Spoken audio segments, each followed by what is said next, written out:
Welcome to The Importance of Mummies.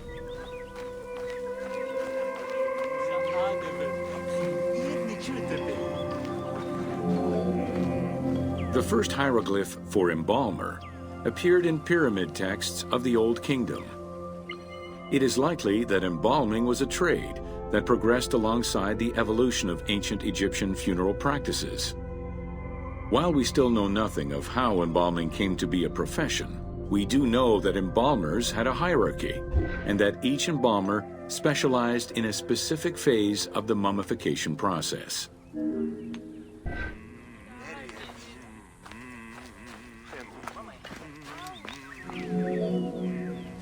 The mummification techniques were jealously guarded by embalmers from generation to generation.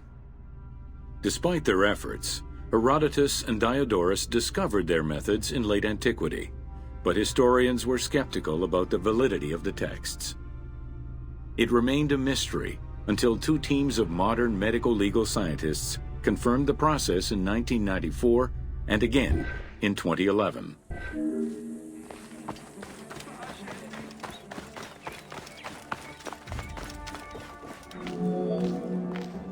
The Uabet, meaning the pure place, was where the embalmers mummified the bodies of the deceased. Until the end of the Middle Kingdom, it was located in tents at the edges of the city due to the smell of decomposition. In the New Kingdom, however, the Uabet was located within the city limits, though still in open-air spaces.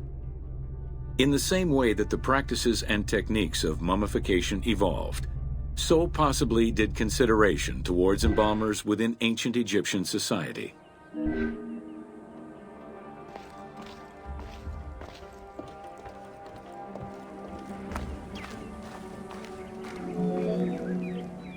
The pharaoh had access to the most elaborate of mummification rituals.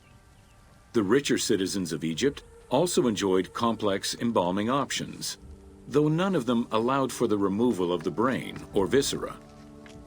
After purifying the body, embalmers injected a liquid through the rectum, sealed it, and allowed the mixture to settle. They then plunged the body into natron for up to 40 days. Once the body was dried, the seal was removed, and the entrails flowed out with the injected liquid, leaving the skin and bones of the deceased to be wrapped in linen and returned to the family for burial.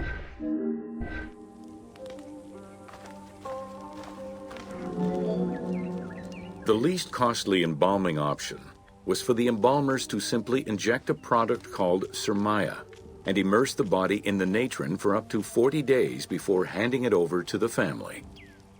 For all those who could not afford any embalming process, desert burials offered a pauper's alternative to preserve the bodies of the dead.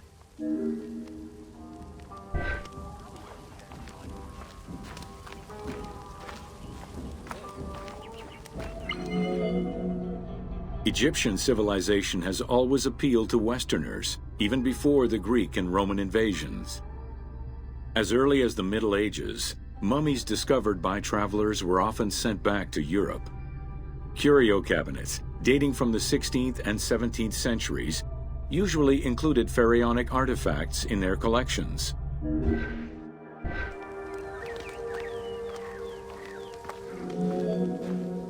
The Egyptomania phenomenon was heralded by Napoleon Bonaparte's Egyptian campaign, which lasted from 1798 to 1802. The following years were marked by a resurgence of interest from rich enthusiasts and scholars who exposed Egypt to the general populace. Many research societies focusing on Egyptology were founded during those years.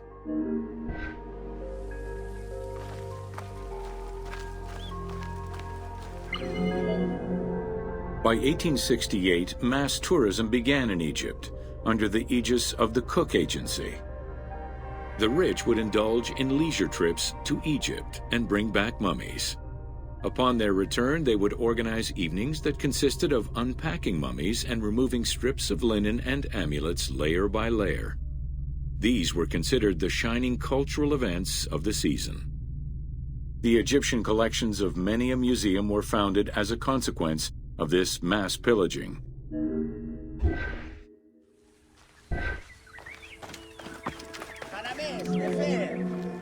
Thanks to those dubious parties, the fantasy of a mummy coming back to life, seeking revenge on its defilers, was born. The mummy malediction myth has remained steady in popular culture ever since, particularly in written media and cinema.